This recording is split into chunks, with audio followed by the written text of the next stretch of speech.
Pendant des centaines de milliers d'années, l'Europe, l'Afrique et l'Asie ont été le théâtre d'une coexistence qui marquerait à jamais l'histoire humaine.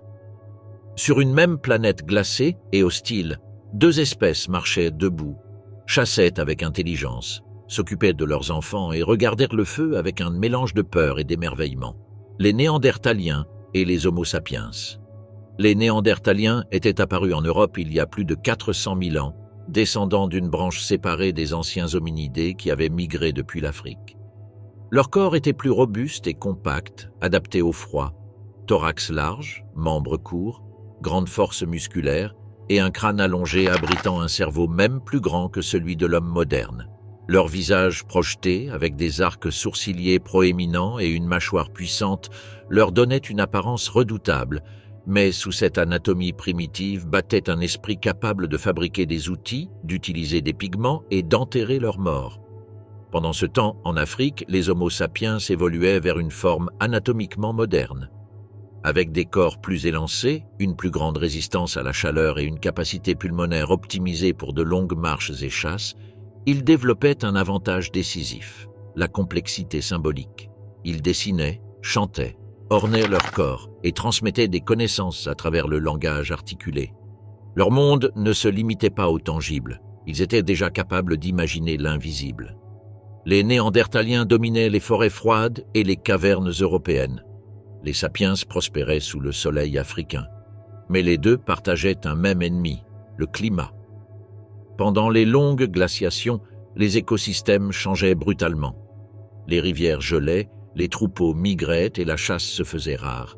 Les routes de migration humaine se croisaient encore et encore. Ainsi, il y a environ 60 000 ans, le contact entre deux espèces sœurs séparées par des centaines de milliers d'années d'évolution commença. Les rencontres n'étaient pas toujours pacifiques. Il y eut des échanges génétiques, visibles aujourd'hui dans l'ADN de la plupart des humains modernes, qui conservent entre 1% et 4% d'héritage néandertalien. Mais il y eut aussi une concurrence pour le territoire, pour les proies et pour les abris. Les cavernes d'Europe devinrent témoins d'un choc prolongé. Deux humanités distinctes luttant pour survivre dans le même monde. Les Néandertaliens possédaient des outils en pierre sophistiqués, connus sous le nom d'industrie moustérienne, fabriqués par des techniques de taille contrôlée. Ils chassaient le bison, le mammouth, le cerf géant et l'ours des cavernes. Dans leur camp, on a trouvé des restes d'air de feu, d'ustensiles, de colliers faits de dents d'animaux et de pigments d'ocre rouge. Tout indique qu'ils possédaient une forme rudimentaire de pensée symbolique. Ils comprenaient la mort et pratiquaient probablement des rites funéraires simples.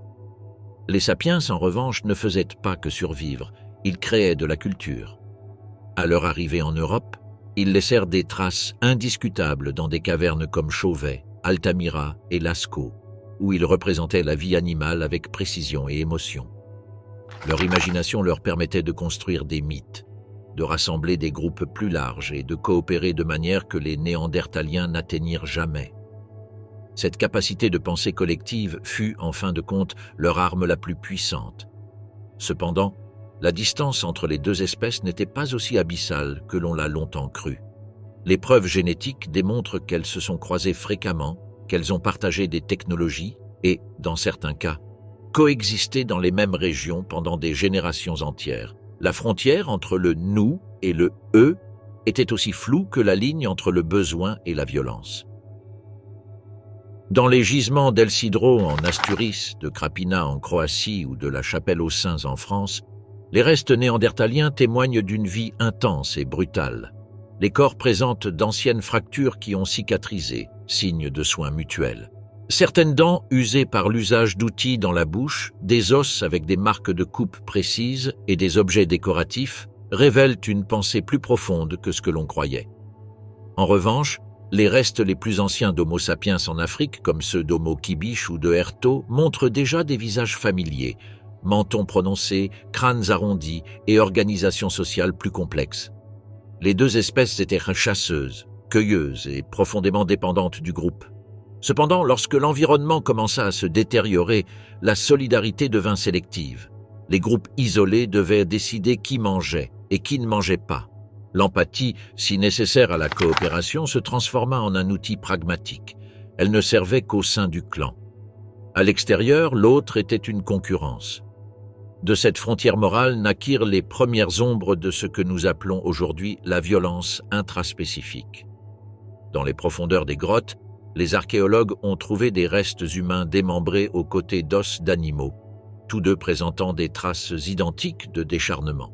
Était-ce des rituels ou la faim? La ligne mince entre culture et survie commençait à s'estomper. Les sapiens développaient le langage, l'art et le commerce, mais aussi une nouvelle forme de domination symbolique, la capacité d'imaginer l'ennemi. Les Néandertaliens, plus limités en nombre, ne possédaient pas cet avantage cognitif. Et bien qu'ils soient forts et résistants, leur monde se refermait, glacé, affamé et de plus en plus violent. À un moment donné, entre 40 000 et 35 000 ans avant notre ère, les derniers Néandertaliens disparurent. Ce ne fut pas un événement soudain, mais une lente extinction des lignées. Les sapiens occupèrent leurs grottes, chassèrent leurs proies et héritèrent en partie de leur sang. Mais ils héritèrent aussi de quelque chose d'autre, la mémoire ancestrale de ce dont ils avaient été capables lorsque la faim et la peur dominaient l'esprit. La rareté des ressources lors de la dernière glaciation. Il y a environ 75 000 ans, la Terre est entrée dans l'une des périodes les plus hostiles de son histoire récente, la dernière ère glaciaire. Les calottes polaires avançaient depuis le nord comme un mur de glace qui dévorait forêts, rivières et vallées entières. Le climat de la planète a chuté brutalement. Ce qui était un paysage tempéré s'est transformé en une toundra aride où le vent coupait la peau et le soleil peinait à percer le brouillard de neige. Pour les Néandertaliens d'Europe et les premiers Homo sapiens qui commençaient à s'étendre depuis l'Afrique, la survie est devenue une question quotidienne de stratégie et de chance. Les températures descendaient à des niveaux létaux. Les glaciers recouvraient la Scandinavie, l'Allemagne et une partie de la France. Les mers reculaient, ouvrant de nouvelles routes terrestres, mais en même temps fermant des écosystèmes. Dans ces conditions, chaque ressource était précieuse, chaque erreur pouvait coûter la vie. Les animaux, qui avaient nourri les deux groupes pendant des millénaires, ont commencé à disparaître ou à migrer vers des régions plus chaudes. Les mammouths laineux, les rhinocéros laineux, les bisons des steppes et les mégacéridés se déplaçaient en suivant les rares zones de végétation. Dans cet exode constant, les humains ont été contraints de les suivre, abandonnant refuge et s'adaptant encore et encore à des territoires inconnus. Les Néandertaliens, experts en chasse et pistage, ont mieux résisté au froid grâce à leur physiologie robuste et leur maîtrise des abris naturels. Ils vivaient dans des grottes profondes où le feu restait allumé jour et nuit. Là, les femmes préparaient les peaux pour fabriquer des vêtements épais, tandis que les hommes taillaient des outils avec précision. Cependant, le problème n'était pas seulement le froid, c'était la faim. La rareté alimentaire est devenue la force invisible qui modelait leur comportement, leur organisation sociale et leurs instincts les plus sombres. Les études des sédiments dans des grottes européennes, comme El Sidron ou Goyette, révèlent des périodes prolongées sans reste de grandes proies, suivies d'accumulations d'os humains présentant des signes de manipulation. Les couches de glace et de cendres enregistrent des interruptions climatiques abruptes, des hivers qui duraient des décennies. Durant ces intervalles, les groupes se réduisaient au minimum. Des familles entières pouvaient rester coincées dans une grotte sans provisions, attendant un printemps qui parfois n'arrivait jamais. Les Homo sapiens, avançant vers le nord depuis l'Afrique, ont trouvé un panorama similaire. En traversant le Moyen-Orient et en entrant en Europe, ils ont découvert un continent semi-désertique, glacé et hostile. La végétation était rare, les arbres se réduisaient à des bouleaux et des pins tordus. Le reste du paysage était une plaine balayée par des vents glacials. Le feu est devenu leur bien le plus précieux, le seul bouclier contre la mort. La survie nécessitait coopération, mais aussi décision. Quand avancer, quand s'arrêter, et qui nourrir en premier. La chasse est devenue dangereuse. Les groupes humains poursuivaient les animaux jusqu'à épuisement, utilisant des lances à pointe de pierre et des stratégies d'encerclement. Mais une chasse ratée pouvait signifier l'effondrement du clan. La viande était répartie hiérarchiquement. D'abord les chasseurs, puis les mères et les enfants. Les anciens, quand il n'y avait pas assez, cessèrent simplement de manger. Cette logique implacable fut la semence de la pensée utilitaire qui régissait la survie aux confins de l'âge de glace. À mesure que la faim se prolongeait, la compétition entre groupes s'intensifiait. La glace ne séparait pas seulement les territoires, elle les définissait aussi. Chaque vallée avec gibier ou eau devenait une ressource pour laquelle il valait la peine de tuer. Les archéologues ont trouvé des preuves de conflits violents, crânes fracturés, lances enfoncées dans les côtes, os humains brûlés à côté de restes animaux.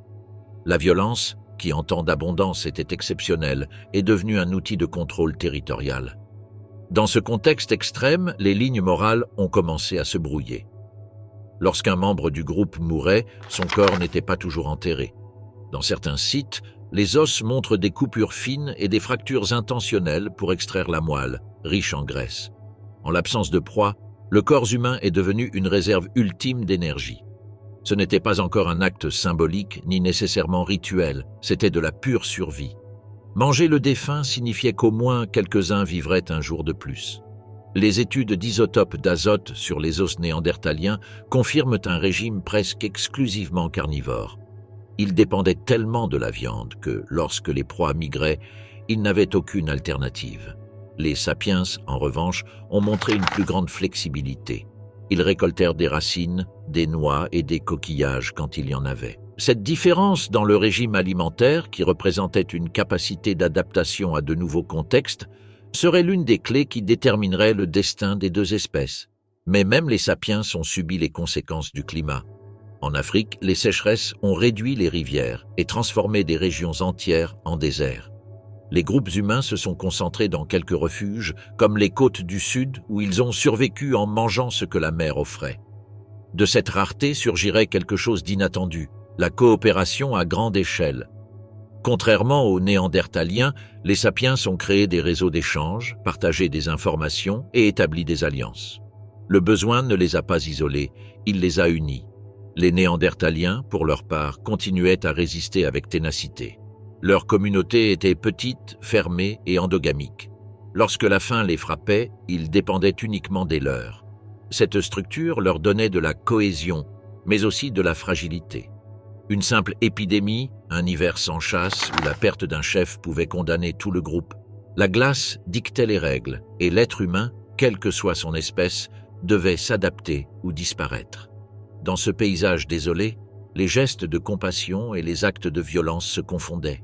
Un feu allumé pouvait signifier la vie, une ombre dans la grotte, la mort. Dans chaque os trouvé, dans chaque trace de couteau sur un tibia humain, se lit la même histoire. La faim ne connaît pas la morale. Lorsque les conditions climatiques ont atteint leur point le plus critique, il y a environ 45 000 ans, les Néandertaliens et les sapiens partageaient les mêmes territoires du sud de l'Europe. Les grottes se remplissaient de fumée, les feux crépitaient avec des os brisés et les échos d'une humanité désespérée résonnèrent sous la glace. C'est dans ce scénario que le cannibalisme a cessé d'être une exception et a commencé à laisser des traces archéologiques systématiques. Preuves archéologiques de cannibalisme chez les Néandertaliens. Dans les profondeurs des grottes européennes, les os parlent. Ils ne le font pas avec des mots, mais avec des signes invisibles à l'œil non averti. Des coupes précises, des fractures intentionnelles, des traces de feu et des éraflures que seul un chasseur ou un boucher saurait reconnaître. Pendant des décennies, l'archéologie moderne a reconstruit une vérité inconfortable. Les Néandertaliens ne chassaient pas seulement les animaux, ils traitaient aussi les corps humains. La découverte la plus révélatrice est apparue à El Cidrón, une grotte dans le nord de l'Espagne. Là, dans un couloir étroit couvert de siècles de sédiments, les chercheurs ont trouvé les restes d'au moins 12 individus néandertaliens, hommes, femmes et enfants. Leurs os étaient fragmentés, les marques de pierres tranchantes parcouraient les fémurs, les tibias et les côtes, et les fractures en spirale indiquaient qu'ils avaient été brisés alors qu'ils contenaient encore de la moelle. Aucune de ces coupes n'avait de but rituel évident. Tout indiquait un acte de découpe et de consommation. Les tests chimiques l'ont confirmé, les os avaient été exposés au feu, certains même partiellement calcinés. Parmi les restes, on a trouvé des outils en pierre avec des résidus de graisse humaine, comme s'ils avaient été utilisés pour couper de la viande. Il n'y avait pas d'animaux chassés, ni de traces de prédateurs. Seulement des humains sur des humains. Les scientifiques ont conclu que le groupe avait pratiqué le cannibalisme de survie, peut-être après avoir été piégé par une avalanche ou un hiver interminable. Mais El Cidron n'était pas un cas isolé. À Krapina, en Croatie, plus de 800 fragments osseux appartenant à une trentaine de Néandertaliens ont été trouvés. Les os étaient écrasés, certains avec des marques de percussion, d'autres avec les mêmes traces de raclage que l'on observe lors de la chasse de grands animaux. Les crânes ont été ouverts avec précision pour extraire le cerveau, une source riche en graisse et en protéines. Le schéma se répétait encore et encore. Le corps humain était traité comme une ressource alimentaire. Un autre site emblématique est Moulaguercy, dans la vallée du Rhône, au sud de la France. Là, les archéologues ont découvert des restes humains et de cerfs mélangés dans le même contexte, tous deux avec des traces identiques de coupes et de fractures. Les os humains avaient été bouillis et brûlés, et les analyses microscopiques ont montré que la peau avait été retirée avec des lames de silex. Il n'y avait ni sépulture, ni disposition rituelle, seulement les restes dispersés d'un repas partagé. Ces preuves suggèrent que le cannibalisme n'était pas un acte isolé ni exceptionnel. Dans plusieurs sites comme la Kina, Baum-Moula et les Pradelles, la même séquence se répète: mort, démembrement, fracture, feu et abandon. Les Néandertaliens savaient comment tirer parti de chaque partie du corps, la viande des muscles, la moelle du fémur, la graisse crânienne, même la langue. Dans un environnement de famine et d'isolement, le corps d'un compagnon mort était simplement une source d'énergie immédiate. Pendant des années, les anthropologues ont résisté à accepter cette idée. Il était plus facile d'imaginer les Néandertaliens comme des brutes enterrant leurs morts que comme des êtres capables de se manger entre eux. Cependant, la science moléculaire a confirmé la preuve brutale. L'analyse du collagène humain dans les outils en pierre et la comparaison des microcoupes sur les os d'animaux et d'humains ont montré que les deux étaient traités de la même manière. La différence ne résidait pas dans la technique, mais dans le tabou qui n'existait pas encore. Le cannibalisme chez les Néandertaliens semble avoir eu deux motivations principales. Dans certains contextes, il était de survie, produit de la faim extrême. Mais dans d'autres, il a pu être motivé par l'agression ou la domination. Certains crânes montrent des coups mortels suivis de signes de dépsage. Tous les individus consommés ne sont pas morts de faim. Certains ont été assassinés.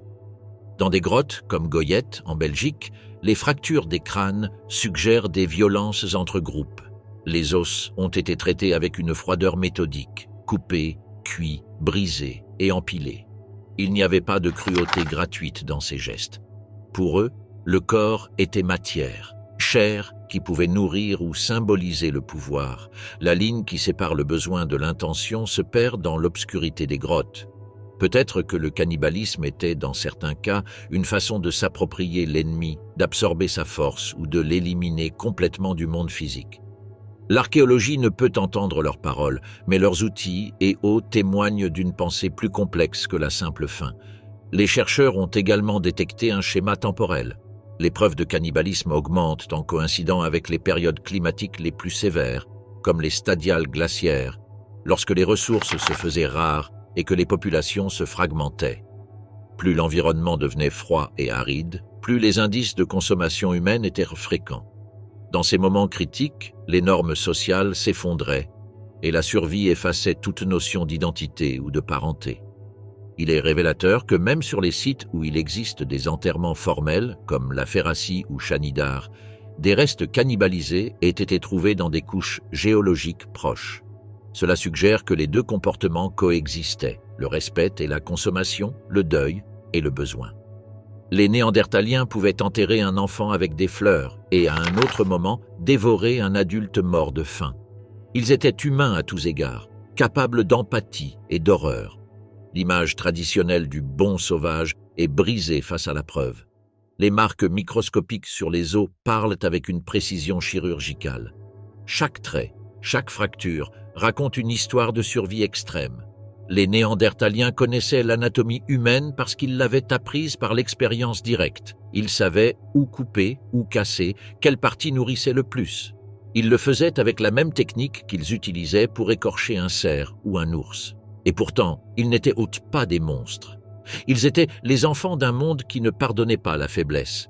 Les montagnes glacées, les nuits sans feu, les hivers interminables les avaient forcés à regarder la mort en face. Dans ce miroir sombre, Ils découvrirent que la limite entre chasseurs et proie pouvait facilement s'inverser. Lorsque les derniers clans néandertaliens s'éteignirent, il y a environ 40 000 ans, ils laissèrent derrière eux non seulement des outils et des restes de feu, mais aussi la première preuve de cannibalisme systématique dans l'histoire de l'humanité. Un héritage que, en silence, les Homo sapiens partageraient également. Cannibalisme chez les Homo sapiens anciens. Lorsque les Homo sapiens ont commencé à s'étendre hors d'Afrique, ils n'emportèrent pas seulement des outils, du feu et le langage. Ils transportaient également un héritage invisible, la capacité de tout faire pour survivre. Dans les déserts de l'Afrique de l'Est, sur les côtes de la Méditerranée et dans les montagnes du Levant, la faim restait la force la plus puissante de toutes. Là, les premiers hommes anatomiquement modernes ont laissé des traces d'un comportement aussi ancien que le besoin, le cannibalisme. Sur le site de Erto, en Éthiopie, des restes humains datant de plus de 160 000 ans ont été découverts. Parmi eux, des fragments de crâne présentant des marques de coupe régulières, signes évidents d'écorchage. Les sillons parallèles sur les tempes, le détachement contrôlé de la mâchoire et les incisions à la base du crâne indiquaient qu'il ne s'agissait pas d'une simple inhumation. Les traces étaient les mêmes que celles laissées par les chasseurs lorsqu'ils retirent la peau et les muscles d'un animal. Aucun outil rituel, offrande ou symbole funéraire n'a été trouvé. Seul le corps humain, traité comme de la viande à consommer. En Afrique du Sud, les grottes de Border et de Clasis Rivermouth ont révélé des restes similaires, datés d'environ 100 000 ans.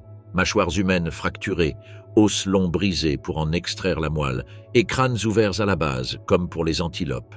Dans certains cas, les fragments ont été brûlés, ce qui suggère une cuisson ou une exposition directe au feu.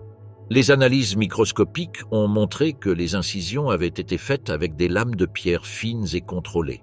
Ce n'était pas de la violence chaotique, c'était de la technique, du savoir, de la pratique.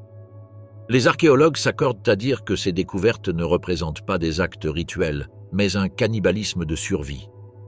Pendant les longues sécheresses qui ont frappé l'Afrique au Pléistocène, les groupes humains se retrouvaient piégés dans des refuges côtiers sans accès aux grands animaux. Dans ces périodes critiques, le corps humain devenait la dernière source de nourriture. La viande humaine, riche en protéines et en graisses, était la ressource la plus immédiate lorsque tout le reste échouait. Cependant, toutes les preuves ne parlent pas de famine. Sur des sites plus récents, comme Goog's Cave, dans le sud-ouest de l'Angleterre, et Dolny Vestonis, en Moravie, les restes humains révèlent une histoire plus complexe. À Goog's Cave, daté d'environ 15 000 ans, des crânes humains soigneusement découpés et polis ont été retrouvés, formant des coupes. Les marques d'écorchage sont claires, mais les fractures sont nettes, symétriques, presque esthétiques. Les chercheurs pensent que les sapiens de cette époque pratiquaient un cannibalisme ritualisé où manger le défunt faisait partie d'une cérémonie funéraire ou magique. À Dolny Vestonis, un site de chasseurs du Paléolithique supérieur, les os humains se mélangeaient à des restes de mammouths et de renards arctiques. Là, les incisions sur les os et les traces de feu suggèrent que la viande a été cuite, mais les corps ont également été disposés avec soin, avec des ornements et des pigments. Ce contraste entre démembrement et hommage soulève une question encore plus troublante. Le cannibalisme pouvait-il être une forme de respect ?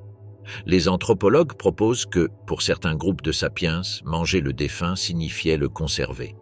L'ingestion du corps était un moyen d'intégrer sa force ou son esprit au sein du groupe. Un acte symbolique qui transformait la mort en continuité.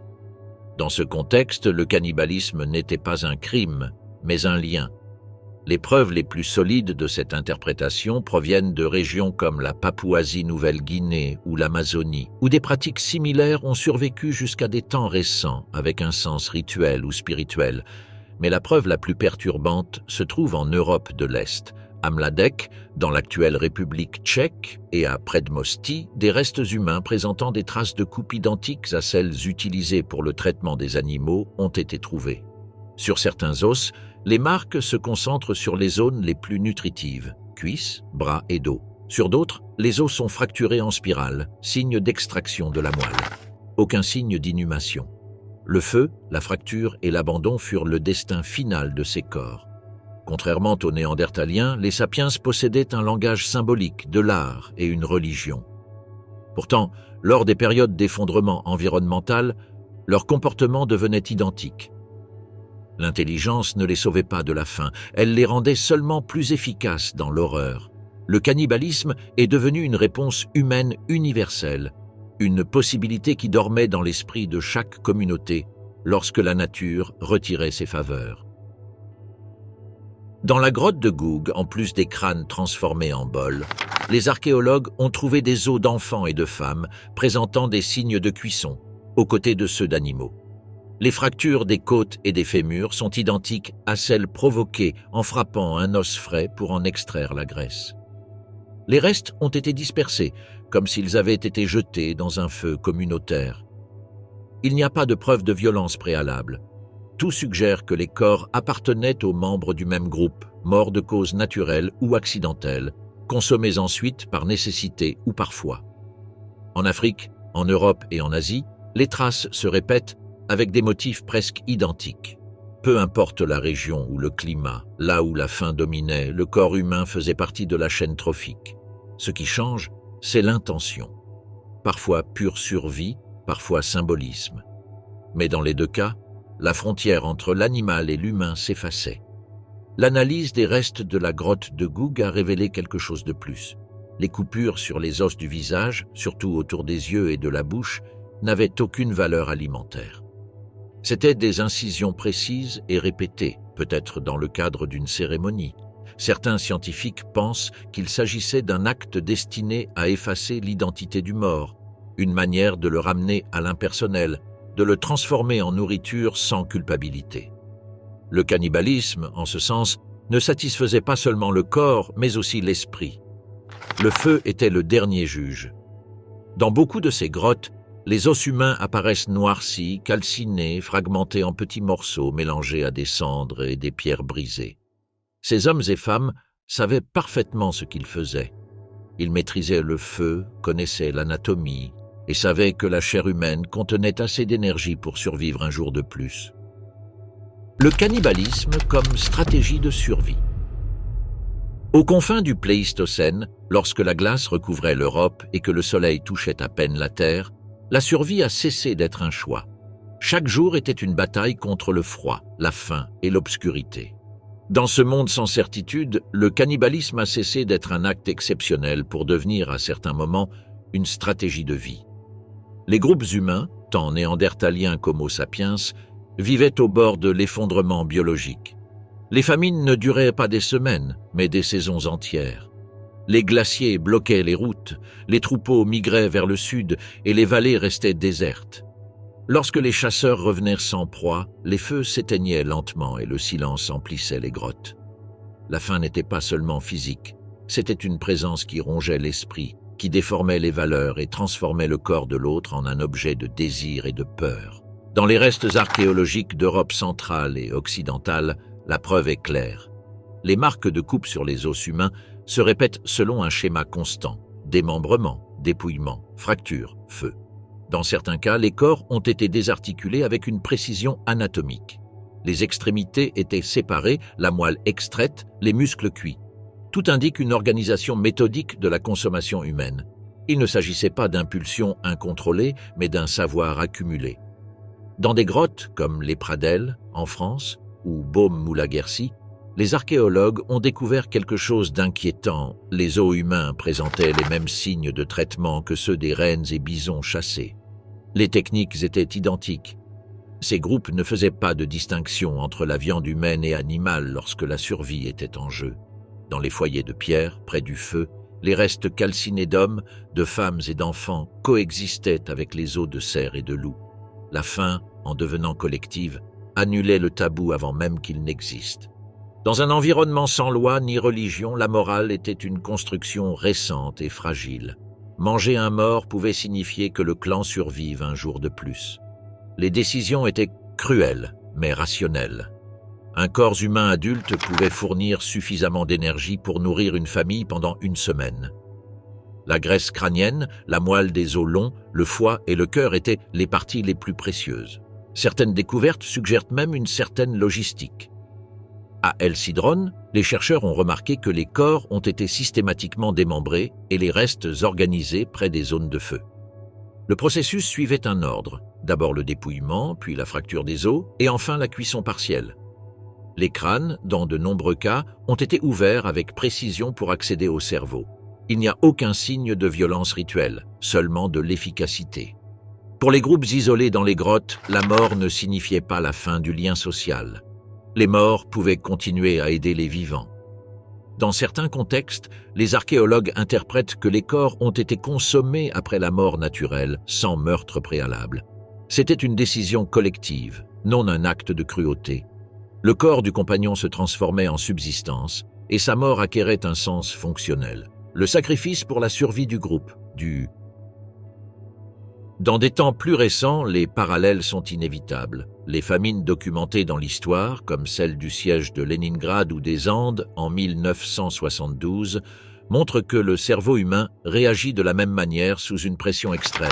La morale se plie aux besoins. En ce sens, les chasseurs du Paléolithique n'étaient pas des monstres, mais les premiers à révéler la fine ligne qui sépare la civilisation de l'instinct. Les restes de Goug's Cave en Angleterre et de Marillac-le-Franc en France confirment que certains groupes répétaient ces actes de façon récurrente, peut-être même apprise. Dans les couches archéologiques, on observe des périodes alternées d'abondance et de famine, des restes de chasse entrecoupés d'os humains dépouillés.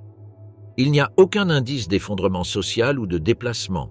Au contraire, il semble que le cannibalisme ait permis la continuité du groupe pendant les pires crises climatiques. La biologie a également joué son rôle. Les corps humains sont une source de calories de haute qualité, surtout dans le contexte glaciaire. Les graisses saturées, la moelle et le cerveau, offrent une densité énergétique supérieure à celle de nombreuses petites proies. Manger de la viande humaine pouvait signifier la différence entre vivre ou mourir lors d'un hiver sans chasse. En ce sens, le cannibalisme n'était pas un échec moral, mais une adaptation environnementale extrême. Le feu, centre de toute vie paléolithique, devenait le théâtre de ces actes. Les os calcinés montrent des températures contrôlées, entre 200 et 500 degrés Celsius, ce qui indique une cuisson délibérée. Il n'y a aucun signe de panique ou d'improvisation. Les corps ont été traités comme toute autre source de nourriture, peut-être avec un silence rituel, peut-être avec la même indifférence que celle avec laquelle on dépaisse un renne. La coutume était plus forte que l'horreur. Le cannibalisme avait également des implications sociales. Les individus les plus faibles, tels que les enfants, les personnes âgées ou les blessés, étaient les premiers à mourir et, par conséquent, les premiers à être consommés. Dans les petites sociétés fermées, cette sélection forcée modifiait les relations internes. La peur de mourir se mêlait à la certitude de servir de nourriture. Dans l'esprit de ces humains, la frontière entre le corps et la ressource disparaissait lentement. Certains restes montrent des fractures post-mortem délibérées dans des zones symboliquement sensibles. Le crâne, le visage, les mains. Tout n'était pas fin. Il est possible qu'avec le temps, l'acte de manger les morts ait acquis une composante spirituelle rudimentaire, une manière d'honorer le défunt en l'incorporant physiquement. Mais cette dimension, si elle a existé, ne se devine que. Ce que les preuves confirment, c'est que la pratique était récurrente, non isolée. Les paléoanthropologues considèrent que, pendant les pics les plus sévères de la glaciation, entre 50 000 et 40 000 ans avant notre ère, le cannibalisme représentait une stratégie de dernier recours. Dans les abris de pierre où le vent ne cessait pas, les familles se rassemblaient autour du feu, non pas pour chasser, mais pour résister. Chaque os fracturé, chaque coupe méticuleuse était un témoignage de désespoir rationalisé. La science moderne a même retrouvé des restes microscopiques de protéines humaines sur des outils en silex, confirmant que les outils ne servaient pas seulement à chasser, mais aussi à traiter des corps humains. La survie exigeait un pragmatisme absolu, exploiter chaque fragment du monde, même si ce monde était soi-même. Au fil des millénaires, lorsque le climat commença à s'adoucir et que le gibier revint dans les plaines, le cannibalisme perdit sa fonction pratique.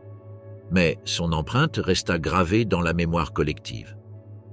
Peut-être est-ce pour cela que, dans toutes les cultures humaines ultérieures, l'idée de manger de la chair humaine fut transformée en tabou, un écho ancestral rappelant ce qui avait été fait dans les jours les plus sombres. Cannibalisme rituel et symbolique.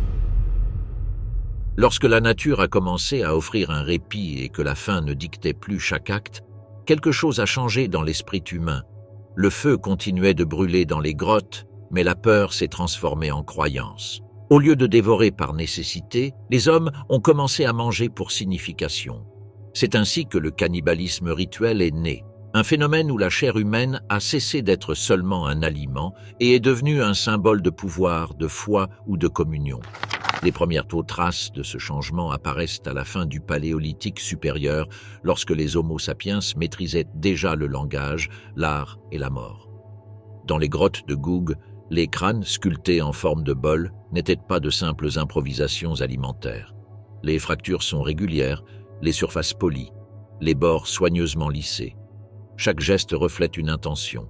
Manger le mort, boire dans son crâne ou conserver ses os pouvait faire partie d'un rituel reliant les vivants aux morts. L'esprit humain avait appris à donner un sens à l'horreur. Si, lors des hivers passés, la chair d'un compagnon était la seule source de calories, elle pouvait maintenant être la voie vers quelque chose de sacré. Manger l'autre signifiait absorber sa force, conserver son esprit ou empêcher que son énergie se disperse. Dans de nombreuses cultures préhistoriques ultérieures, le corps était compris comme le réceptacle de l'âme. Le consommer, c'était le garder proche, éviter sa disparition définitive. L'archéologue Nicolas Conard, en étudiant les établissements de la vallée du Danube, a trouvé des fragments humains traités avec la même délicatesse que les pendentifs en ivoire ou les pigments rouges utilisés pour décorer les tombes. Les os ont été raclés et peints, possiblement utilisés lors de cérémonies. L'acte de manipuler les restes humains ne répondait plus à la faim, mais au besoin symbolique de transcender la mort.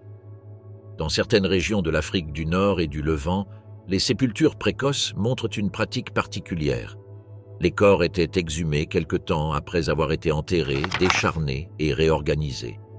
Crânes séparés, os longs disposés en cercle, restes brûlés lors de feux rituels. Tout suggère que le cadavre n'était pas quelque chose devant disparaître, mais un objet de lien spirituel. Dans plusieurs cas, les analyses ont révélé que la chair avait été retirée avec des outils en pierre, non pour une consommation immédiate, mais comme partie d'une cérémonie de purification. Les racines de ce comportement perdureraient pendant des millénaires. Dans les sociétés ultérieures d'Océanie, de Mésoamérique ou d'Afrique subsaharienne, le cannibalisme symbolique serait interprété comme une forme de pouvoir. Dans certaines tribus, manger le cœur d'un ennemi tombé donnait son courage. Dans d'autres, ingérer une partie du corps d'un ancêtre renforçait la lignée. Bien que ces traditions se soient développées bien plus tard, leur origine peut être retracée à la préhistoire, lorsque l'esprit humain commençait à mêler le physique au spirituel. L'idée que le corps pouvait être porteur de forces transcendantes a changé la relation de l'homme avec la chair. Il ne s'agissait plus de faim, mais de possession symbolique. Les marques sur les os de certains sites européens montrent un schéma différent de celui du découpage alimentaire. Les incisions sont superficielles, parfois répétées sans but nutritif. Elles pourraient représenter des gestes rituels, des actes de transition entre la vie et la mort. L'anthropologie moderne utilise le terme endocannibalisme pour décrire les cas où les membres d'une communauté mangeaient leur propre mort comme marque de respect ou d'union. En revanche, exocannibalisme faisait référence à la consommation d'ennemis comme forme de vengeance ou de domination. Ces deux concepts, bien que postérieurs, permettent d'interpréter ce que ces groupes paléolithiques ont pu ressentir. Le corps de l'autre était un territoire, un trophée ou un symbole. La chair, un langage. Dans certaines sépultures du Paléolithique tardif en Europe de l'Est, des os humains brûlés ont été trouvés avec des pigments d'ocre rouge associés à des rituels funéraires. L'ocre, lié au sang et à la vie, pouvait représenter la régénération. Peut-être que ces groupes croyaient que consommer une partie du mort ou couvrir ses os de couleur l'aidait à renaître dans un autre plan. Il n'y a pas de preuve définitive, mais les coïncidences sont trop nombreuses pour être fortuites. Le cannibalisme symbolique n'impliquait pas toujours la violence. Parfois, c'était un acte d'amour, une manière de maintenir vivant l'absent. Certaines cultures ultérieures, comme les Wari d'Amazonie, le pratiquaient avec la conviction qu'enterrer les morts sous terre était cruel, car cela les condamnait à l'oubli. Les manger, en revanche, consistait à les réintégrer dans le corps du groupe. Cette logique ancestrale, bien que nous semble aujourd'hui impensable, a peut-être vu le jour dans les grottes glacées du Paléolithique, lorsque les liens familiaux et le feu étaient les seuls à séparer la vie du vide. Même dans des sociétés plus avancées, l'idée du cannibalisme symbolique a survécu déguisée. Au Néolithique, lorsque l'agriculture et les temples existaient déjà, les rites de sang et les offrandes humaines persistaient. Dans ceux-ci, la chair restait un véhicule du divin. Des millénaires plus tard, dans les religions structurées, cette notion s'est transformée en métaphore: manger le corps d'un dieu, boire son sang, participer au sacrifice sacré. La racine était la même: incorporer le sacré à travers la chair. Pour les humains préhistoriques, qui vivaient en contact direct avec la mort, la ligne entre respect et horreur était imperceptible. Chaque os était mémoire, chaque feu un autel. Dans certains sites, les archéologues ont trouvé des traces de danse circulaires autour de restes humains brûlés. Personne ne sait s'ils célébraient la vie, la mort ou les deux. Mais le fait que le corps humain devienne le centre du rite démontre quelque chose de fondamental. Le cannibalisme avait cessé d'être une ressource et était devenu un symbole d'identité et de transcendance. Guerre et violence intraspécifiques. Lorsque la glace recula et que la terre commença à respirer à nouveau, le danger ne disparut pas. Il changea simplement de visage. Les bêtes géantes s'éteignaient, les glaciers se fragmentaient, et dans les vallées et les plaines, les groupes humains ayant survécu aux siècles de famine commencèrent à se rencontrer. Là, sous le même ciel glacé, les Néandertaliens et les Homo sapiens cessèrent de lutter contre le climat et commencèrent à se battre entre eux. Pendant des millénaires, les deux espèces avaient partagé le continent eurasiatique. Ils se croisèrent, s'observèrent, échangèrent des outils, voire de l'ADN. Mais à mesure que les conditions s'amélioraient, les territoires devinrent précieux et l'abondance temporaire éveilla la cupidité. Les grottes avec abri, les sources d'eau, les passages de chasse et les zones de pêche étaient des ressources limitées. Et les ressources limitées engendrent la violence. L'archéologie du Pléistocène tardif est pleine de silence, mais certains parlent avec une clarté brutale. Sur des sites comme Saint-Césaire, France, Vindija, Croatie ou les rochers de Villeneuve, les restes humains montrent des fractures crâniennes, des blessures pénétrantes et des coupures qui ne peuvent être attribuées à des accidents de chasse. Les lances en bois durci ou les pointes en silex furent utilisées non seulement contre les proies, mais contre d'autres humains. Les corps furent jetés sans soin, sans signe d'inhumation ni de respect. Les Néandertaliens, bien que physiquement plus forts, étaient moins nombreux. Leurs petits clans dispersés affrontèrent les sapiens, arrivant en vagues depuis le sud, organisés, adaptables et dotés d'un langage leur permettant de coordonner des stratégies. À une époque sans armée ni frontières, la guerre était personnelle, immédiate, tribale. Une attaque pouvait décider du sort d'une communauté entière. Sur le site de Djebel Sahaba, dans l'actuel Soudan, les os de plus de 60 individus révèlent ce que certains archéologues considèrent comme la première bataille documentée de l'histoire humaine. Des flèches incrustées dans les os, des fractures sur des bras levés pour se défendre, des blessures cicatrisées et d'autres mortelles. Hommes, femmes et enfants participèrent à ce affrontement il y a plus de 13 000 ans. Il n'y a aucune trace d'animaux chassés, seulement des humains affrontant d'autres humains. C'était la violence organisée avant l'agriculture, avant les royaumes. Le conflit ne fut pas seulement interespèces. Les sapiens se battirent aussi entre eux. À mesure que les groupes grandissaient et que les alliances se rompaient, surgissaient des rivalités internes. La chasse et le territoire définissaient la survie et la coopération alternait avec la trahison. Les restes de la grotte d'Ofnay, en Allemagne, montrent 38 crânes humains déposés ensemble, tous avec des blessures contondantes à l'arrière. Beaucoup appartenaient à des femmes et des enfants. Les preuves suggèrent un massacre délibéré, un clan anéanti par un autre. Les corps décapités furent placés avec ordre, peut-être comme avertissement ou trophée. Le cannibalisme et la violence commençaient à se mêler. À Goyette, en Belgique, les os humains montrent à la fois des marques de combat et d'écartèlement. Certains crânes furent fracturés juste après la mort, comme si la décapitation et la consommation faisaient partie du même rituel de vengeance. La guerre, même sous sa forme la plus primitive, apportait avec elle l'humiliation de l'ennemi, la négation de son humanité. Les paléoanthropologues décrivent cette période comme une transition vers la violence structurée. Les groupes ne tuaient plus seulement par faim, mais pour affirmer leur pouvoir, défendre leur territoire ou éliminer la concurrence. À cette époque, le concept de « autre » se consolida. L'ennemi était celui qui parlait différemment, qui ne partageait pas le feu, qui occupait la vallée dont on avait besoin. Cette distinction entre « nous » et « eux » marqua la naissance du conflit organisé. Les armes ont évolué au même rythme que l'hostilité. Les lances à pointe d'os ont laissé place à des projectiles plus fins, capables de percer les côtes ou les orbites. Les embuscades ont remplacé les affrontements directs. Dans certains sites, les corps apparaissent dispersés à l'entrée des grottes, ce qui suggère des attaques nocturnes, des assauts surprises ou des luttes pour le contrôle de l'abri. La mort est devenue une stratégie, non une conséquence. Les sapiens, avec leur avantage numérique et communicatif, ont commencé à s'imposer lentement. Leur capacité à coopérer et à planifier les a rendus des adversaires létaux. Là où les Néandertaliens réagissaient, eux anticipaient. La violence a cessé d'être instinctive pour devenir rationnelle. Dans un monde où l'intelligence définissait la survie, l'esprit a remplacé la force. Les preuves génétiques racontent la même histoire par d'autres moyens. Les études sur l'ADN ancien révèlent que les populations néandertaliennes ont été drastiquement réduites après l'arrivée massive des sapiens. Dans certains cas, il y a eu métissage, dans d'autres, extinction locale. Les traces de ce contact ne sont pas toutes de cohabitation pacifique. Sur plusieurs sites, les restes de sapiens et de néandertaliens apparaissent ensemble, mais avec des signes de conflit. Os brisés, blessures par arme, corps non enterrés. Le cannibalisme a pu accompagner cette violence, non par nécessité mais comme geste symbolique de domination.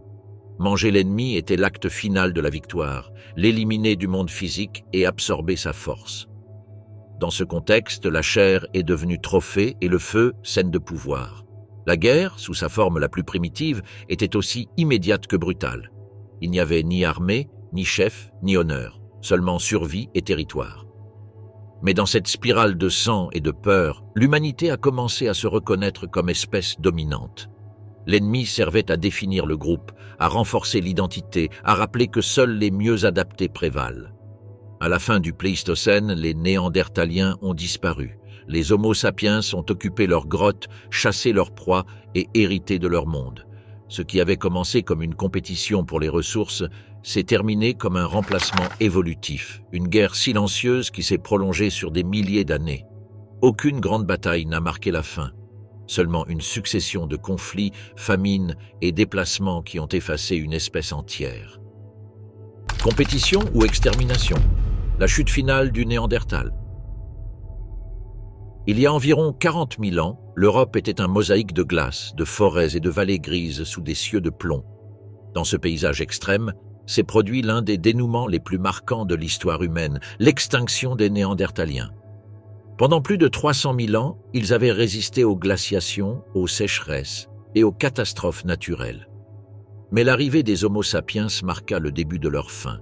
Les archives fossiles montrent que les deux espèces ont coexisté pendant près de 5 millénaires. Elles partageaient des territoires dans ce qui est aujourd'hui la France, l'Espagne, la Croatie et le Caucase.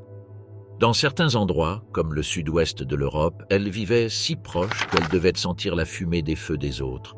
Le contact était inévitable. Et, bien qu'il y ait eu métissage, comme le prouve l'ADN néandertalien présent chez la majorité des humains modernes, cet échange ne suffisait pas à stopper leur disparition. Les causes exactes restent sujettes à débat. Certains scientifiques soutiennent que les sapiens les ont surpassés par simple compétition écologique. Ils étaient plus nombreux, disposaient de réseaux de communication plus étendus et pouvaient mieux s'adapter au climat variable. D'autres pensent qu'il y a eu des conflits directs, des guerres et des massacres entre groupes. Dans tous les cas, le résultat fut le même. Un remplacement progressif, une disparition sans témoin.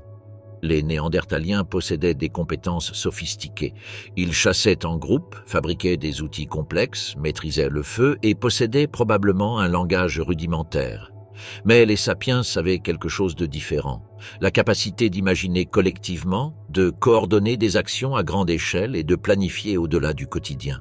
Cet avantage cognitif leur permit d'occuper des territoires plus vastes et de tirer parti des ressources avec plus d'efficacité. La compétition commença par la chasse. Dans les vallées de la Dordogne ou le nord de la péninsule ibérique, les proies étaient les mêmes, bisons, cerfs, chevaux sauvages. Mais tandis que les Néandertaliens chassaient par embuscade directe, les sapiens concevaient des pièges et suivaient les migrations. Chaque victoire des sapiens signifiait moins de nourriture pour les autres. Et dans un environnement où la faim dictait la loi, la rareté équivalait à une condamnation. Les populations néandertaliennes commencèrent à se fragmenter. Les preuves génétiques indiquent une réduction drastique de la diversité, signe de petits groupes endogamiques. L'endogamie affaiblit leur santé et réduisit leur capacité d'adaptation. Pendant ce temps, les sapiens continuaient de se déplacer, d'échanger des informations, de se mélanger entre tribus. La flexibilité sociale devint leur meilleure arme. Dans certains sites, la trace de violence suggère autre chose qu'une simple compétition. À Saint-Césaire, le squelette d'un jeune néandertalien présente des fractures périmortèmes compatibles avec des coups d'armes. À les Rochers de Villeneuve, un crâne montre une perforation frontale parfaitement circulaire, probablement causée par une lance. Bien qu'il n'existe aucune preuve de guerre systématique, ces indices indiquent des affrontements sporadiques, des conflits territoriaux ou des actes de vengeance. L'extinction put être à la fois écologique et guerrière. Mais la défaite du Néandertalien fut aussi psychologique. Les sapiens communiquaient avec des symboles, de l'art et du langage. Ils peignaient des animaux dans des grottes, sculptaient des figures féminines, décoraient leur corps avec de l'ocre. L'art n'exprimait pas seulement la beauté, c'était un outil de cohésion sociale, une façon de transmettre identité et but. Face à cela, les Néandertaliens manquaient d'une culture symbolique aussi profonde. Dans un monde où la coopération garantissait la vie, les sapiens étaient capables de créer des mythes. Les Néandertaliens, à peine de résister. La différence entre les deux devint plus évidente à mesure que le climat se détériorait. Lorsque le froid revint par vagues violentes, les sapiens surent se regrouper, migrer et partager les ressources. Les Néandertaliens, coincés dans leurs refuges montagneux, disparurent un par un. Certains survécurent dans des recoins isolés, comme Gibraltar, jusqu'à il y a environ 37 000 ans, où les derniers individus laissèrent des traces de feu et d'outils avant que leur lignée ne s'éteigne pour toujours. Pendant longtemps, on a pensé que l'extinction fut rapide, mais les données récentes révèlent un processus lent et inégal. Dans certains lieux, les sapiens occupèrent des grottes qui avaient appartenu aux Néandertaliens seulement une génération plus tôt. Dans d'autres, les couches archéologiques montrent une alternance, une culture au-dessus de l'autre, comme si le changement avait été progressif, presque silencieux. Dans ce chevauchement se cache la tragédie. Une espèce voyant une autre la remplacer sans comprendre pourquoi. Certains chercheurs proposent un scénario encore plus sombre, assimilation forcée. Les Néandertaliens, numériquement dépassés, purent s'intégrer en petite proportion au groupe sapiens, se diluant génétiquement jusqu'à disparaître. Il n'y eut pas d'extermination ouverte, mais absorption, une disparition par fusion. Mais la violence fut également présente. Les rares restes d'hybrides retrouvés montrent des os d'enfants brisés, indices de conflit ou d'infanticide, comme si les descendants mixtes n'avaient été acceptés par aucune des deux espèces. La fin du Néandertalien fut probablement une combinaison de tous ces facteurs: compétition, isolement, faiblesse génétique, climat et agression.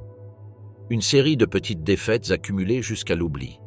Il n'y eut ni bataille finale, ni moment exact. Juste une lente disparition sous le poids de la glace et du progrès humain. Cependant, quelque chose d'eux persiste. Dans chaque génome moderne se trouvent des traces de leur héritage, des fragments d'ADN qui influencent la peau, l'immunité et même l'adaptation au froid. Les Néandertaliens ne sont pas morts totalement, ils survivent en nous. Mais ce qui s'est éteint, c'est leur monde, leur manière de regarder le feu, leur compréhension primitive du silence. L'esprit du chasseur, psychologie évolutive. Bien avant de construire des temples ou d'écrire des histoires, l'être humain a appris à observer, attendre et tuer. Dans cette forme primitive d'existence est né l'esprit du chasseur, une structure psychologique qui survit encore au plus profond du cerveau moderne. Pendant des centaines de milliers d'années, tant les Néandertaliens que les Homo sapiens ont vécu selon les règles de la traque, de la stratégie et de la violence contrôlée. Mais ce qui a commencé comme un instinct est devenu une pensée. La chasse était plus qu'une source de nourriture, c'était l'axe de la vie sociale et émotionnelle. Autour d'elle se définissaient les rôles, les hiérarchies, la coopération et la peur. Celui qui chassait dirigeait, celui qui observait apprenait, et celui qui mourait rappelait aux autres ce qui était en jeu. La survie dépendait de la capacité à lire l'environnement, le mouvement d'une proie, la direction du vent, les signes dans la neige. Cette lecture constante du danger et de l'opportunité a façonné un cerveau conçu pour anticiper, planifier et surtout contrôler l'agression.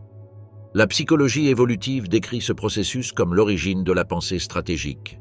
Le chasseur devait comprendre que la violence ne pouvait pas être impulsive, elle devait être précise, efficace, rationnelle. Le succès dépendait de l'utilisation de l'empathie non comme vertu morale, mais comme outil. Comprendre le comportement de la proie pour le prédire. Cette même empathie froide serait la base des relations humaines ultérieures, où comprendre l'autre signifiait aussi pouvoir le dominer. Le feu qui, dans les cavernes, illuminait les corps mutilés des proies, était aussi l'espace de la mémoire. Là, les premiers hommes reconstruisaient mentalement la chasse, l'erreur, la blessure, l'embuscade. Chaque récit était une leçon de survie, mais aussi une forme de cohésion émotionnelle. Le langage, en surgissant, a amplifié cette mémoire. Les récits de chasse n'enseignaient pas seulement, ils créaient l'identité, renforçaient le sentiment d'appartenance. Ainsi, l'esprit du chasseur s'est transformé en l'esprit narratif de l'être humain. Mais l'empathie avait une limite. Le cercle émotionnel s'arrêtait aux membres du clan. Au-delà, l'autre était une ombre, une menace, une proie potentielle. Cette empathie sélective fut clé dans l'évolution de la morale. Elle ne se développa pas pour protéger tous, mais pour garantir la coopération interne. La compassion est née de l'égoïsme collectif. L'altruisme n'était pas une vertu spirituelle, mais une stratégie biologique pour maintenir le groupe uni. Au cœur de cette structure psychologique résidait un principe contradictoire. La capacité de tuer et de prendre soin coexistaient dans la même impulsion. Les archéologues ont trouvé des preuves de compassion dans des restes préhistoriques. Des individus handicapés ou âgés qui ont survécu grâce au soutien du groupe. Mais dans les mêmes couches géologiques apparaissent des os humains fracturés par le cannibalisme. L'humanité, depuis ses origines, oscillait entre protection et cruauté. La chasse a perfectionné les sens, la vision périphérique, l'ouïe fine, l'attention aux détails. Mais elle a aussi cultivé quelque chose d'intangible, l'anticipation de la mort. Voir tomber une proie ou un compagnon traversé par une lance générait une compréhension primitive de la fragilité. De cette expérience naîtrait la pensée symbolique, le besoin d'expliquer l'inexplicable. Chaque cadavre nourrissait le corps, mais aussi la peur. Et de cette peur naîtrait la religion. Le cerveau humain, en particulier celui de l'Homo sapiens, développa des connexions liant l'émotion à la planification. La violence cessa d'être une décharge et devint un outil de survie. Le chasseur apprit à tuer sans haine, à contrôler l'impulsion, à voir la mort comme une partie de l'équilibre naturel. Mais ce contrôle avait un coût, la capacité de justifier toute action quand la nécessité l'exigeait. Cette flexibilité morale fut la base du succès évolutif du sapiens. Elle lui permit de s'adapter à toutes circonstances, de dévorer des cadavres, à créer des rites funéraires. Le cerveau du chasseur, façonné par la rareté, apprit à rationaliser l'horreur. Dans un environnement sans règles écrites, l'esprit humain fabriqua les siennes, protégeait les siens, éliminait l'ennemi, profitait de tout ce que la nature offrait, même le corps des morts. La psychologie moderne trouve dans cet héritage les fondements de nombreuses émotions actuelles. La peur, l'agression, la coopération et le sacrifice sont inscrits dans un circuit neuronal datant du Paléolithique. À cette époque, chaque décision de tuer ou non pouvait déterminer la survie du groupe. La morale ne naquit pas comme opposition à l'instinct, mais comme extension de celui-ci. Dans les fossiles de Shanidar, en Irak, les restes d'un néandertalien recouvert de pollen de fleurs montrent un geste de respect envers les morts, une première forme de deuil. Mais dans d'autres sites, les corps humains ont été démembrés, bouillis ou calcinés. Cette contradiction révèle le point exact où l'humanité a appris à ressentir sans cesser de détruire. La compassion et la violence sont des sœurs évolutives, nées du même cerveau qui a appris à chasser pour vivre. À un moment de ce processus, le chasseur prit conscience de son pouvoir. Il sut qu'il pouvait décider de la vie des autres et que cette décision le distinguait des bêtes. La maîtrise de la proie fut aussi la maîtrise de l'environnement. Et de ce sentiment naquit quelque chose de plus profond, le désir de tout contrôler. La chasse ne modela pas seulement le corps, mais aussi la pensée. La coordination, le langage et l'imagination se développèrent au service du meurtre planifié. Chaque lance lancée était une extension de l'intellect. L'esprit du chasseur ne disparut pas avec l'arrivée de l'agriculture ni avec l'aube de la civilisation. Il reste dans chaque reflet de peur, dans chaque impulsion de compétition, dans chaque réaction tribale face à la différence. C'est l'héritage invisible de ces jours où la chair de l'autre était le prix de la vie. Les glaciers se sont retirés, les clans ont disparu, mais le cerveau qui a appris à survivre dans l'obscurité des grottes est toujours là, derrière chaque décision, rappelant ce qu'il fut. Le corps comme ressource. Dans l'obscurité des grottes du Paléolithique, le corps humain n'était pas sacré, il était matière.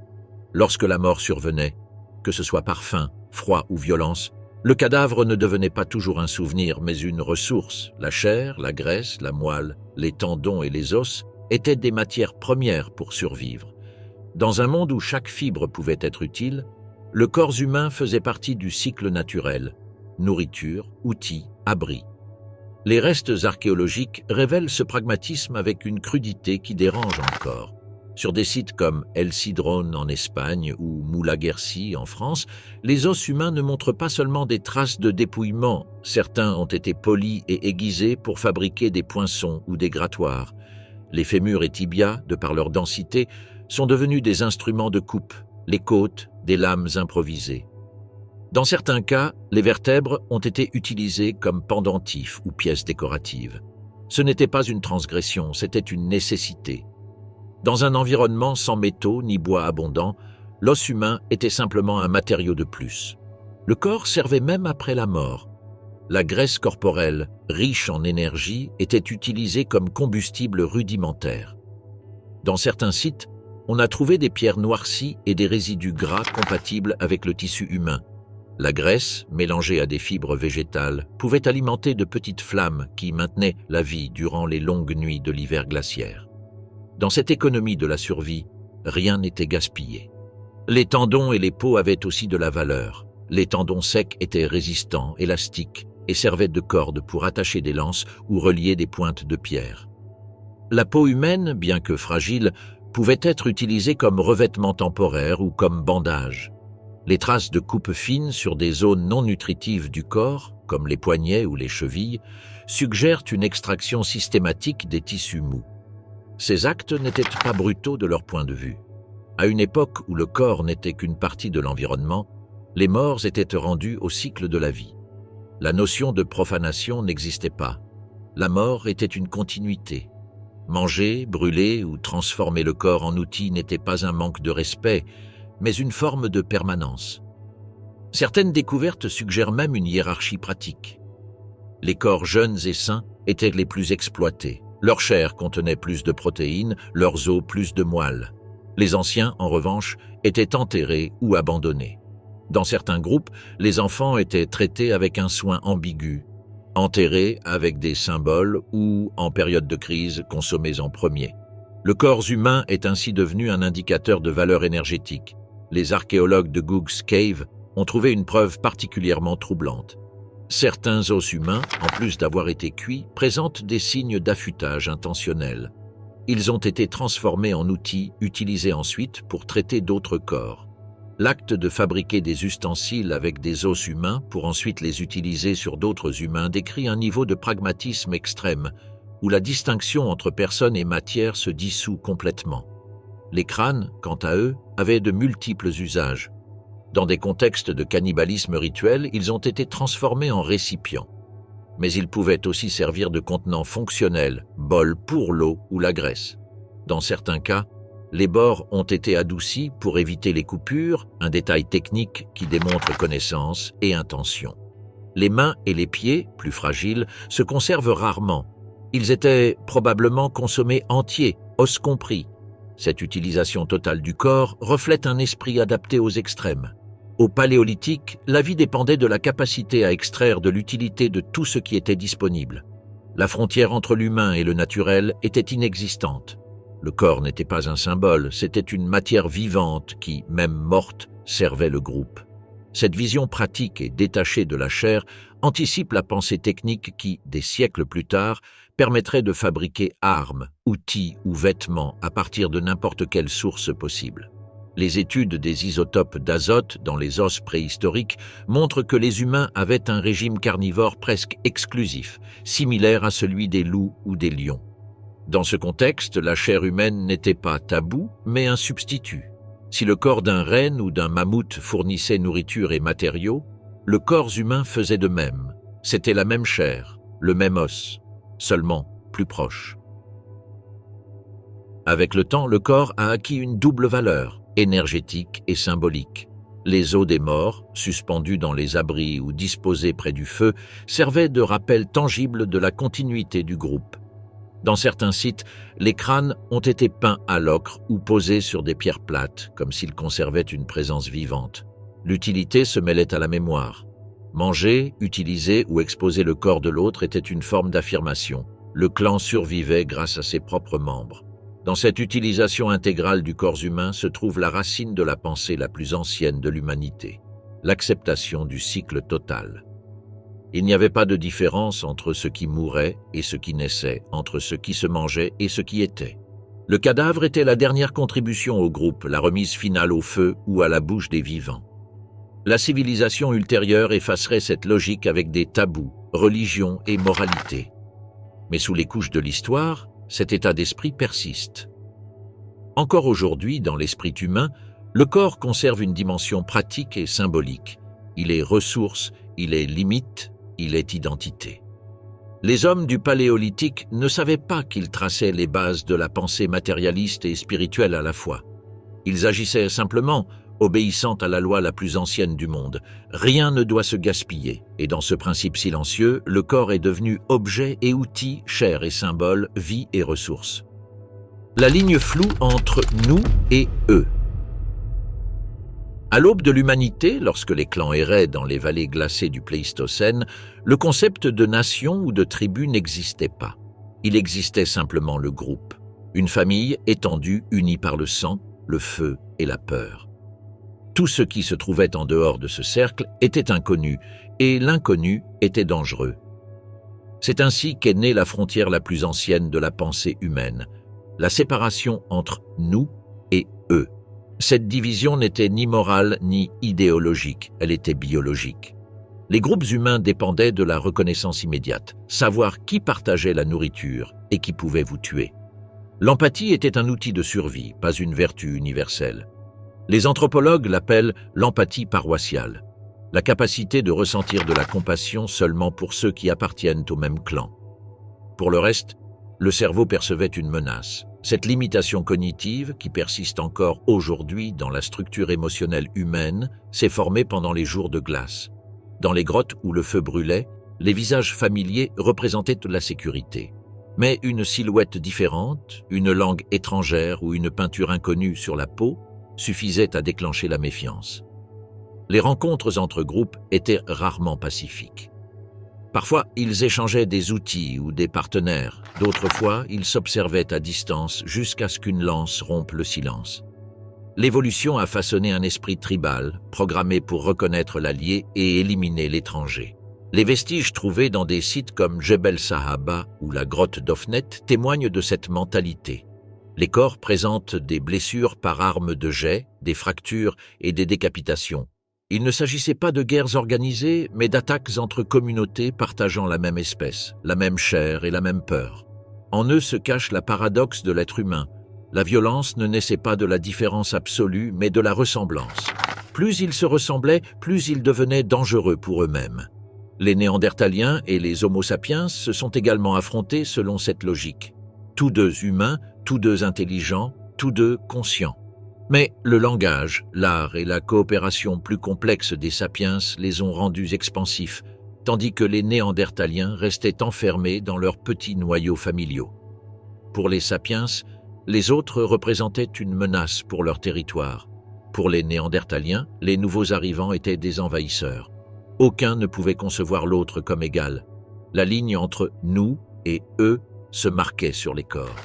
Les peintures corporelles, les cicatrices rituelles, les colliers ou les ornements en os servaient à distinguer l'identité. C'étaient les premiers uniformes, les premiers drapeaux.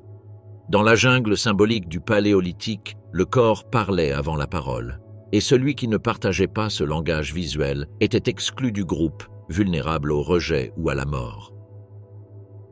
L'anthropologie cognitive suggère que cette frontière mentale a été clé dans l'évolution sociale. Une coopération intense au sein du groupe a permis la chasse organisée, la défense et l'éducation des enfants. Mais elle a aussi généré la xénophobie ancestrale, l'impulsion instinctive de se méfier de l'étranger.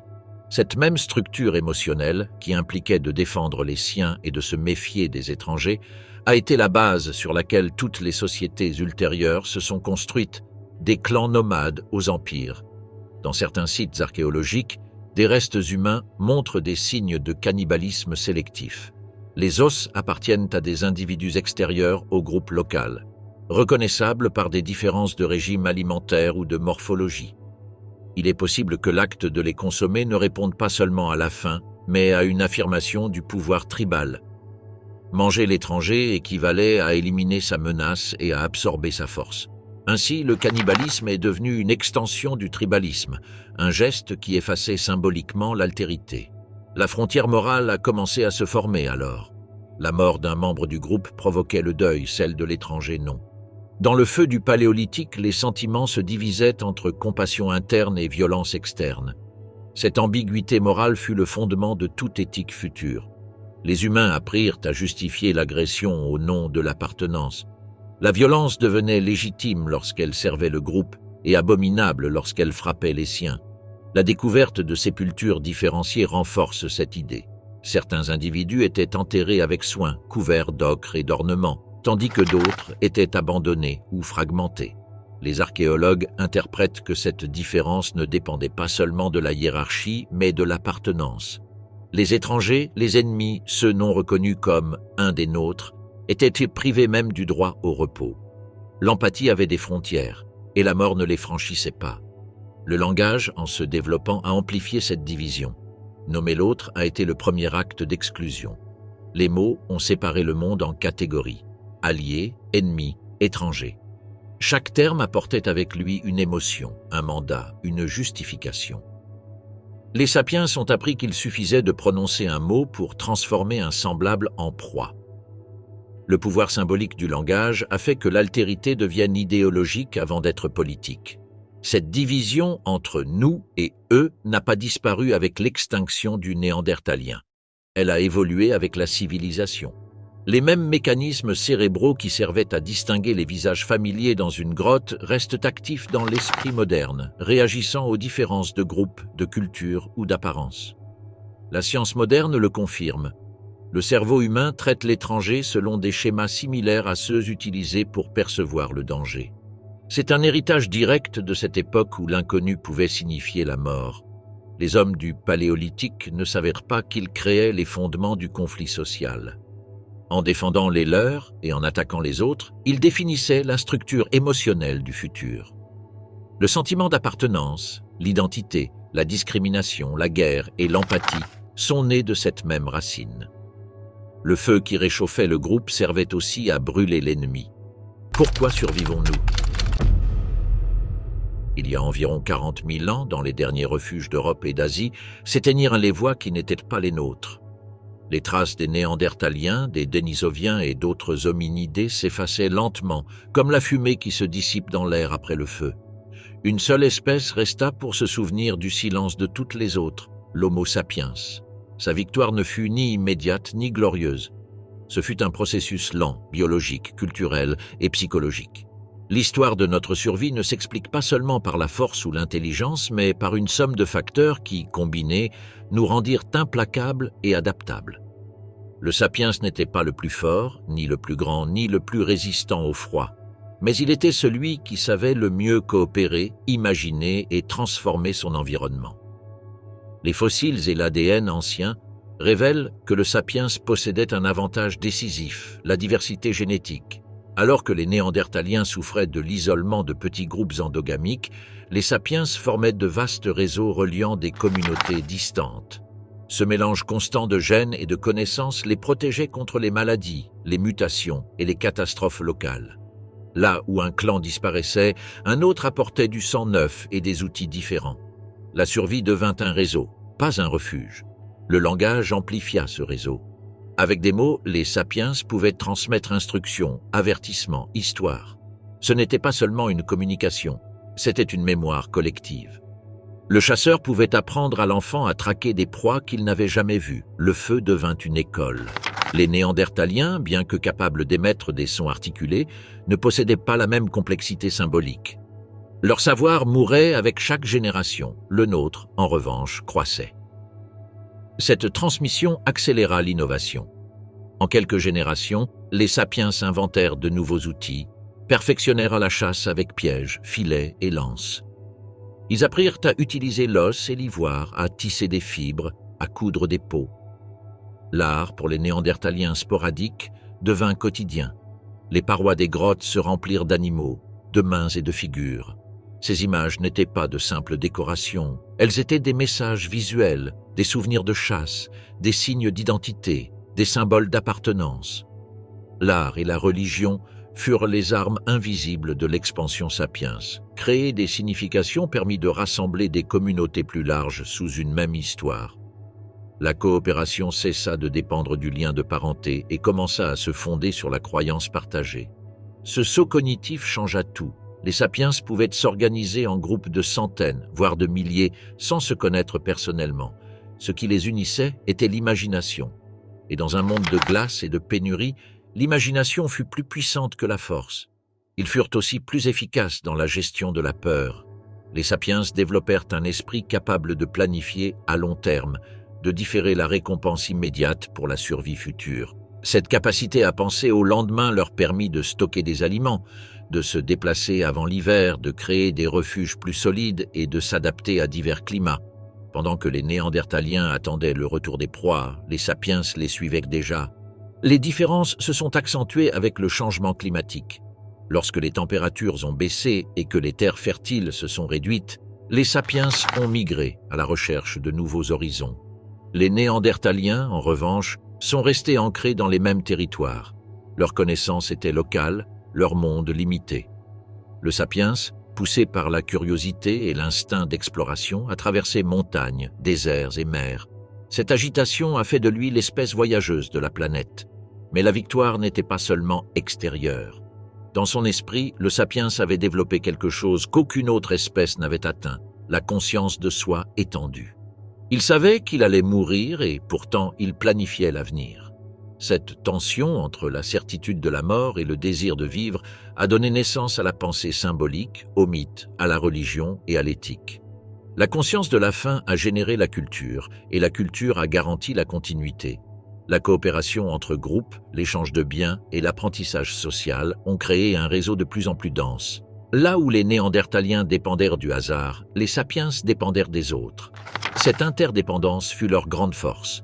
Dans un monde hostile, l'homme qui partageait survivait mieux que celui qui s'isolait. L'égoïsme individuel existait toujours, mais subordonné à une nouvelle loi, la survie collective. Le cannibalisme, qui dans les premiers millénaires avait été une ressource désespérée, a commencé à reculer. Le corps humain a cessé d'être de la nourriture et s'est transformé en symbole. Le respect des morts, les enterrements rituels et les offrandes funéraires ont marqué la naissance d'une nouvelle sensibilité. Il ne s'agissait plus seulement de vivre, mais de donner un sens à la vie. Ce changement psychologique fut le véritable saut évolutif. Cependant, le prix de la conscience fut élevé. Avec l'empathie vint la haine, avec la coopération, la guerre. L'esprit qui avait appris à coordonner des chasses complexes apprit aussi à organiser des massacres. Les sapiens n'ont pas détruit les Néandertaliens parce qu'ils étaient cruels, mais parce qu'ils pouvaient le faire. Leur intelligence, leur flexibilité et leur morale relative les rendaient imparables. Chaque avancée apportait une nouvelle forme de domination. Lorsque les derniers Néandertaliens disparurent des côtes de Gibraltar, les sapiens dominaient déjà 3 continents. Ils avaient traversé rivières, mers et déserts. Leur expansion était une force naturelle. Derrière eux restaient des fossiles, des cendres et le silence. À chaque endroit où le feu s'éteignait, un autre s'allumait. La planète avait trouvé son nouvel héritier. La question n'est pas seulement pourquoi nous avons survécu, mais à quel prix cette survie. L'histoire de l'humanité a commencé par l'acte de prendre ce qui était nécessaire à l'autre, que ce soit sa chair, son feu ou son territoire, et de le justifier au nom de la vie. Cette logique reste latente, déguisée en progrès, morale ou civilisation. Ce qui a distingué le sapiens n'était pas sa bonté, mais sa capacité à rationaliser la violence et à la transformer en ordre.